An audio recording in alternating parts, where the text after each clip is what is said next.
Hello and welcome to this next episode of HealthSeeker Sparks, where I'm joined by Simon Beer from BigWave Marketing. Hey Simon, how are you doing today? Hello, go. Yeah, very good. Thank you, sir. Yeah, really good, thank you. We'll get into that. Normally I jump straight into HealthSeeker questions, but I think a quick intro to Simon on this one. We've known each other we were just trying to work it out. It's probably 14, 15 years back when BigWave Marketing was BigWave Media. Yeah. We were reminiscing on catching up at Leisure Industry Week. So In fact, that dates. I specifically remember meeting you at that event because I remember walking through the tunnel at the NEC and there was a big poster for Grand Designs. I mean, walking past it. And That's right. I've got a photo, I think, of you next to, what's that guy called? The Grand Designs guy. My looky Bubble Gagger, yeah. Kevin McLeod. Gary McLeod, I've got a photo of you Yeah. next to him from LIW about 14 years. That's right. Yeah, at the NEC. So yeah, and I mean, as well as catching up at events and being, I would say, good friends. I've been to Exeter a couple of times to Big Wave's offices. We worked on FitSpace. That was quite interesting back in the day. Now part of Better GLL, but it was the original budget gym. It was, wasn't it? in the Yeah, UK. I'm the first operator that was putting in, I think, Microsoft Dynamics as a Yes. CRM system, which is really innovative. That's right. At the time, they were It was. doing really cool stuff, and we were then building Yeah, a web there was- that was integrating into that, and that's the project that we were working on, wasn't it? Yeah, it was. There was some really cool stuff on that. But now we're working on some really cool stuff again with HealthSeekers, with the HealthSeeker Accelerator. So bringing it straight back up to date in 2026, whenever you might be listening to this long into the future, I don't know. But yes, I always try and kick off after a little intro with what is a health seeker? What does health seeker mean to you, Simon? Well, I realised, having talked to you, that I was a health seeker, but without necessarily realising it. And so you and I get to catch up probably about November 2025.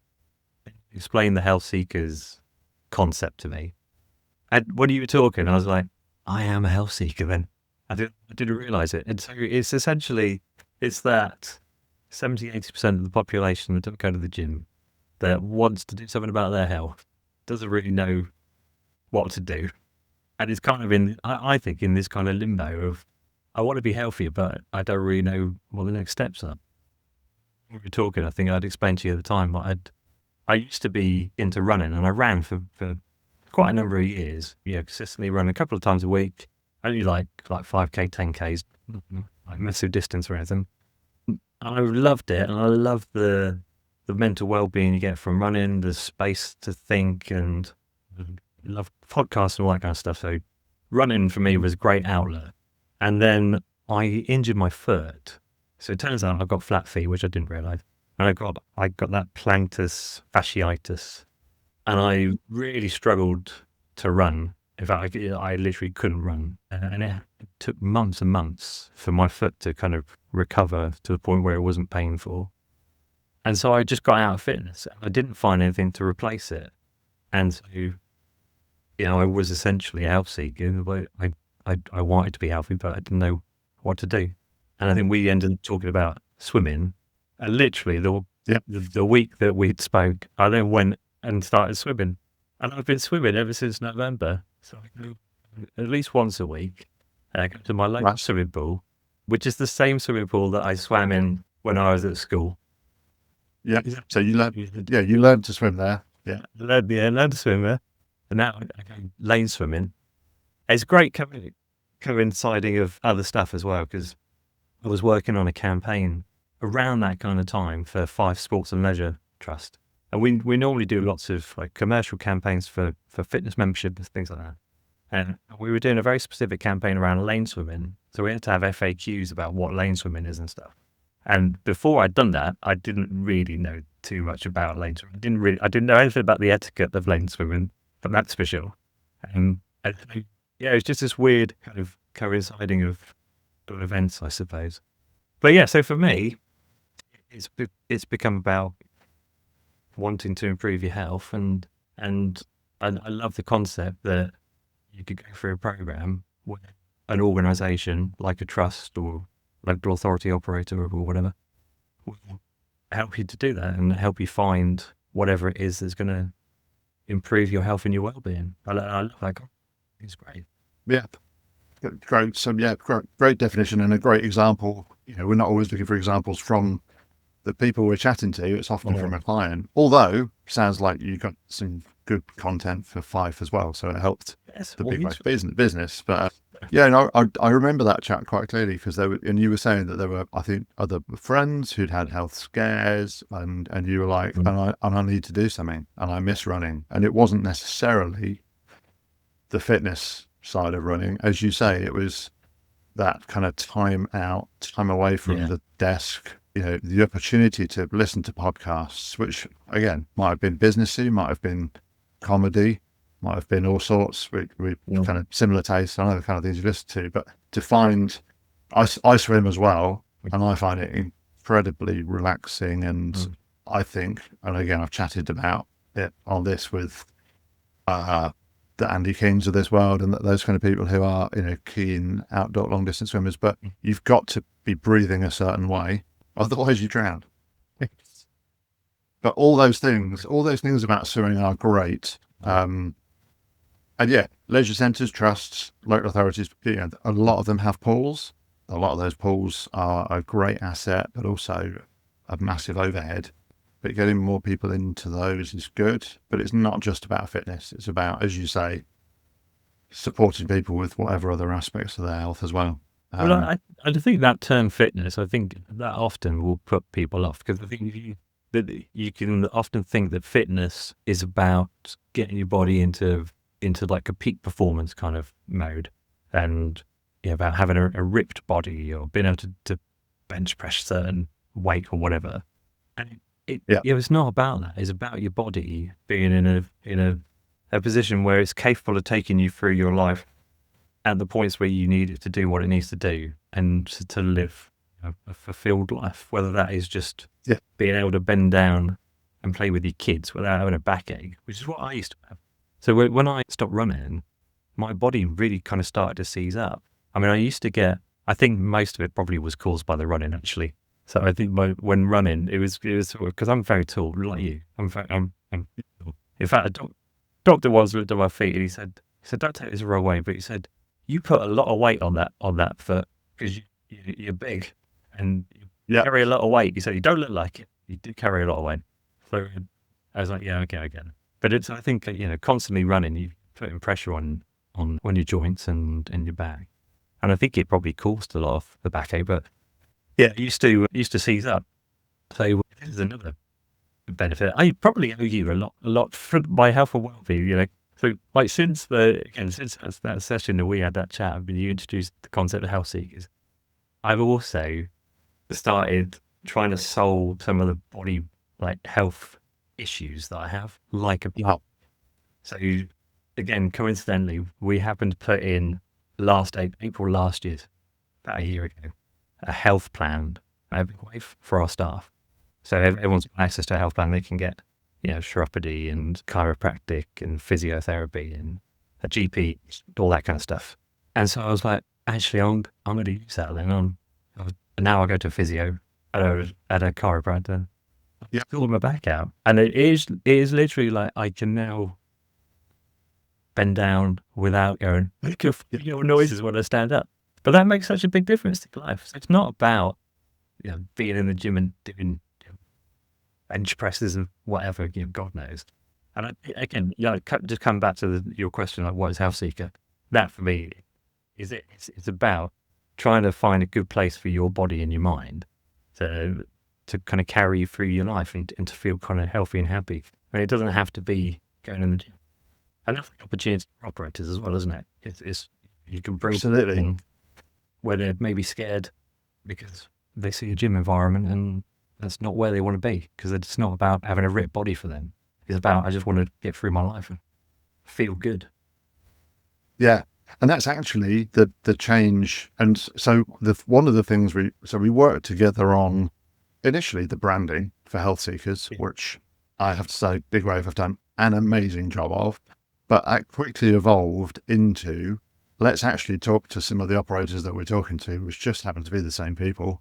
It's not coincidence. but let's help them with that messaging, which again has been a massive benefit to GG Fit, but also it's shifting that thinking and changing that message that the operators are putting out there. One of the key words that I said in the CLUK webinar, or the key phrase we use all the time, which was really questioned by a few operators, is no need to join. I mean, it's not plastered across the HealthSeeker collateral that we've put together, but it is in there on every page in some form, right? We're not just about memberships. Yeah. We want to support your health, and you don't need to go in the gym.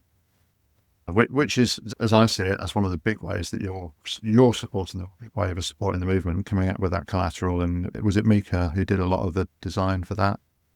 Yeah, Mika, one of our account managers, so she would have installed the process into the design team. I think it was called Eva that worked on the actual campaigners. Yeah. We're getting the wording right, and just the kind of sense of the journey through, what a health seeker could do from the daily 100 through to a health check, and the imagery as well. So yeah, I'm just, how was that process? I know you were kind of overseeing it, but how was that for you? Yeah, good. Yeah, it's interesting because you have to think about a fairly broad audience, don't you? So the imagery has to reflect the audience that you're ultimately trying to target. And when you essentially a single item like a leaflet, that's got to appeal to quite a broad range of people. So I think it was good. It was a good process to go through because it gets us thinking about, how do you target those people that aren't coming into the gym? Because so often the focus is on the commercial return, and it's on memberships, which is right, because that's what essentially keeps those facilities open and keeps the doors go open. But there are so many people in the community that particularly trusts and local authority operators are trying to support that it has to go beyond the gym. And there's this really interesting pivot that's happened over the last couple of years in there towards health and wellbeing. And that's becoming more and more prevalent. And there's so many interesting initiatives that organizations are trying. I don't know whether you've seen this. So, which runs this Duncan Kerr, got a really, really interesting concept which they launched last year, or it might have just been tipping in the year before, with a local GP federation service. So they basically brought GP and health wellbeing facilities together in one building, community hub. Yes. So you can go from diagnostics to activity and support within one building, which is amazing. A great partner. Yeah. In fact, I think it's not that historical. It's probably last year, but yes, he's been on this pod. If you want to look back through the archives, then there is a chat with Duncan about that. I do need to get him back on for an update because it probably was a year ago. Yeah. But it is a fantastic facility, and as I said, I need to catch up with him again. Maybe at Elevate, hopefully before. But one of his key things was that as you come in, whether you're going to go left or right to more health or more health support service or more health and well-being. Yeah, he wanted that person to be able to not triage, but to be able to signpost and welcome and just support everyone. Yeah. So really, really important, but a great model. It's good. And I think that's important as well, Simon. This is not, HealthSeekers is not the solution. It's a solution. It's something you can have in there. I think it appeals to a wider demographic than clearly the gym users and the Hyrox crew, but also the GLP-1s and the weight loss medication. We need solutions for them, but to have roots in to our services, HealthSeekers is one of the things that does that. And for me, it's you've not got to be referred. You're not going to have something wrong with you. You can rock up at a leisure centre and go, "Hello, I'd like to be healthier. Can you help?" Yeah, absolutely we can.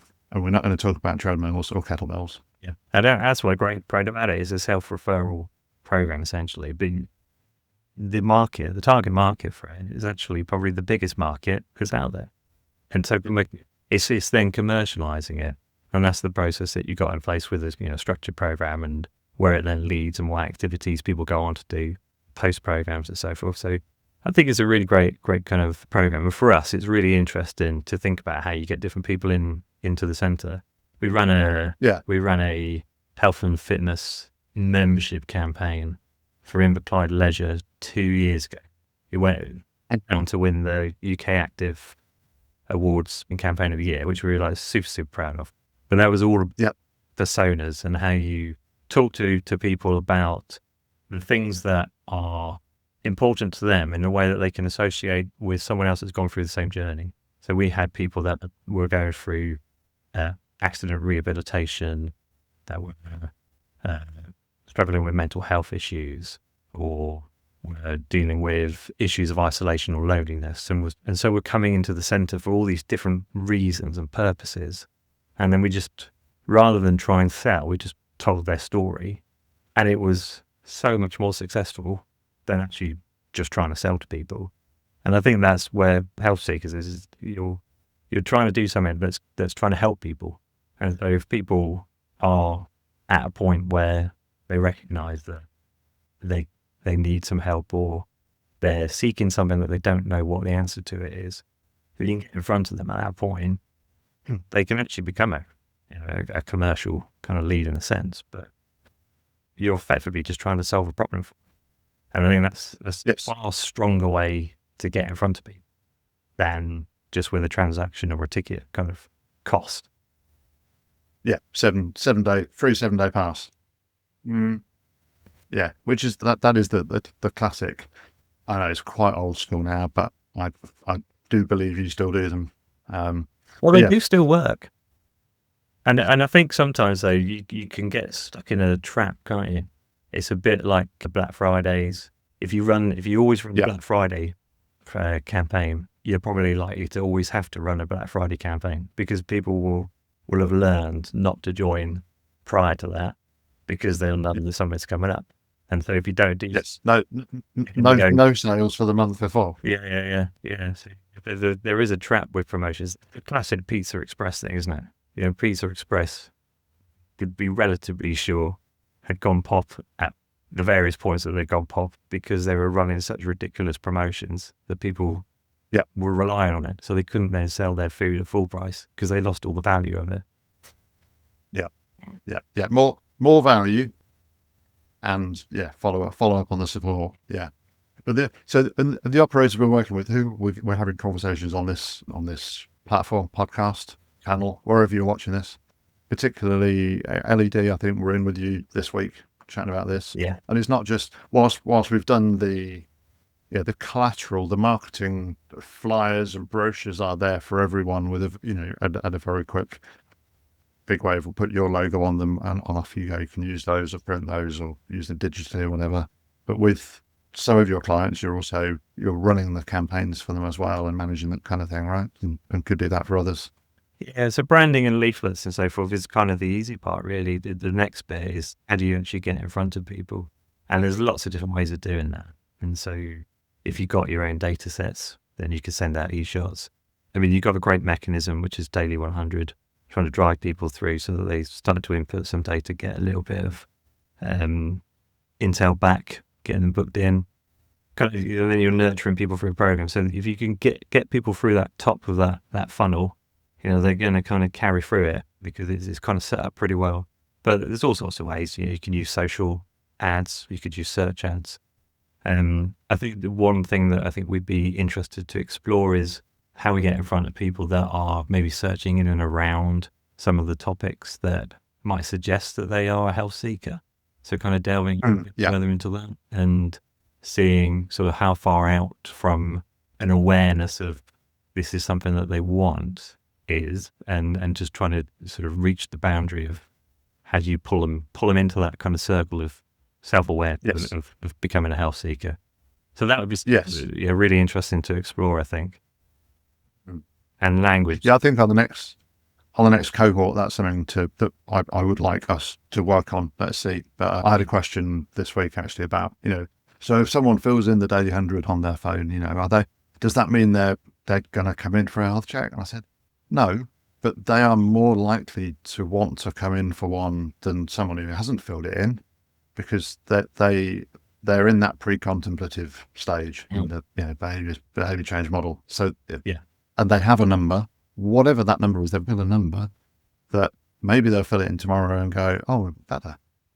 And if they keep doing that, it's fine. That they can be a health seeker and never come into our facility with their details, and we're remarketing to them and all that kind of stuff. But if we've helped someone with that, great. Box, very small box ticked.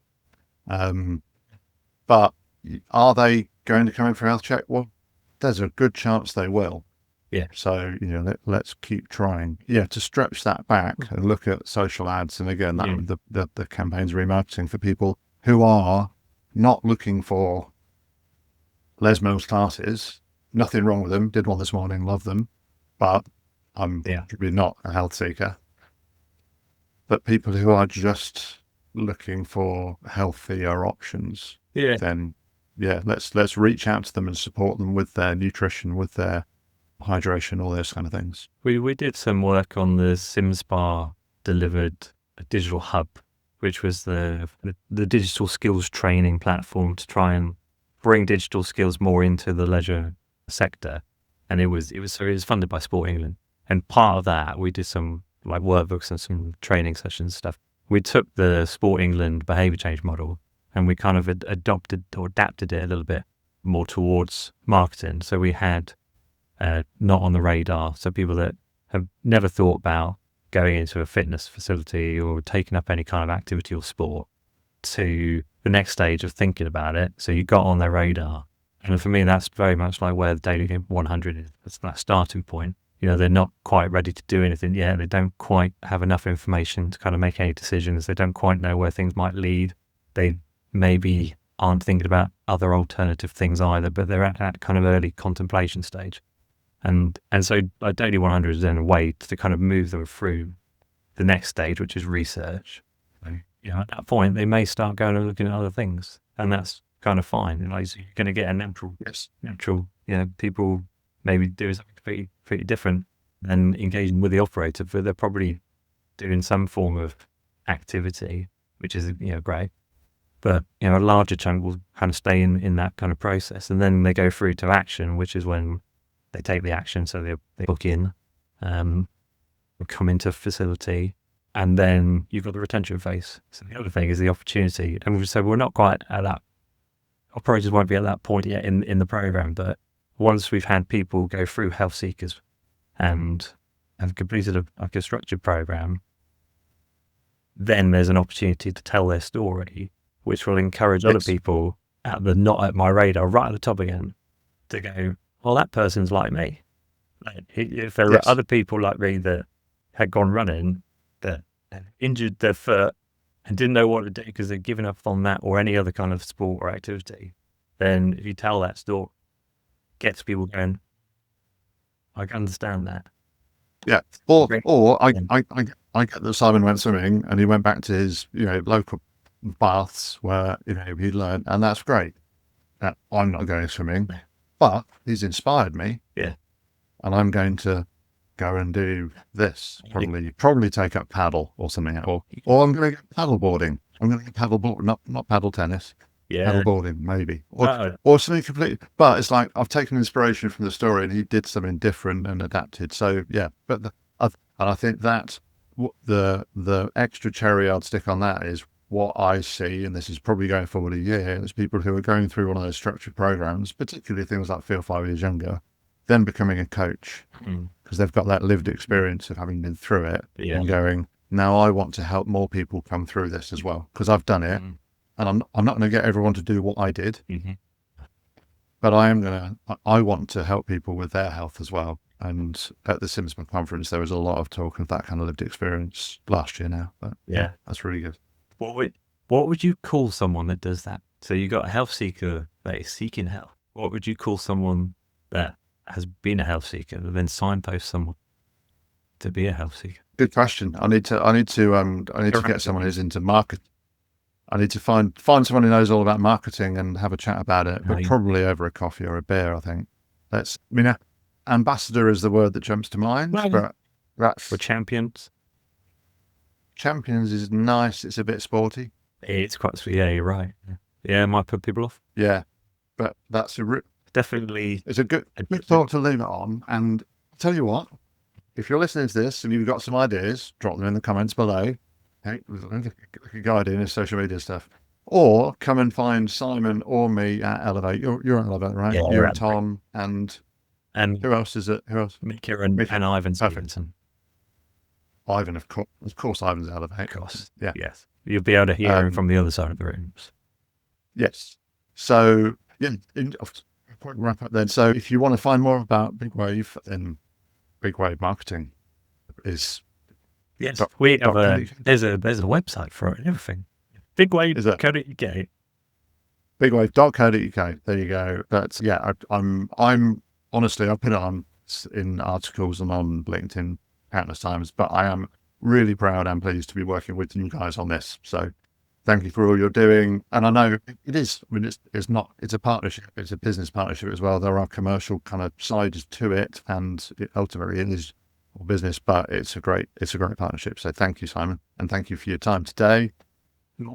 Reach out to Simon. You'll find him on LinkedIn, or you'll find him on the website. Or if you actually want to say hello face to face, then we will be at Elevate. I'm sure we'll be grabbing a coffee or a beer there at some point. So come and say hello and bring your suggestions for what a lived experience health seeker is if they become a coach in future. Do they get a special T-shirt and a mug?